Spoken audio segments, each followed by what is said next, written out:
ঢালিউডের বহুল প্রতীক্ষিত cinema soldier নিয়ে অবশেষে এলো বড় আপডেট। সিনেমাটির প্রধান অভিনেতা ও দেশের জনপ্রিয় তারকা মেগাস্টার শাকিব খান নিজেই জানিয়েছেন আগামী অক্টোবরে মুক্তি পেতে যাচ্ছে সোলজার।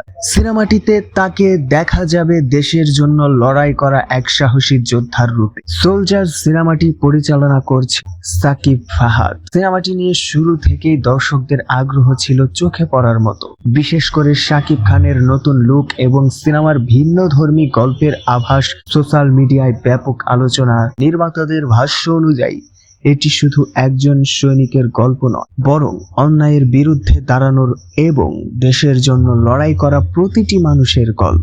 এখন ভক্তদের অপেক্ষা শুধু অফিসিয়াল টিজার, ট্রেলার এবং মুক্তির দিনের জন্য। যদি সবকিছু পরিকল্পনা অনুযায়ী এগোয়, তাহলে অক্টোবরে প্রেক্ষাগৃহে বড় ঝড় তুলতে পারে সোলজার।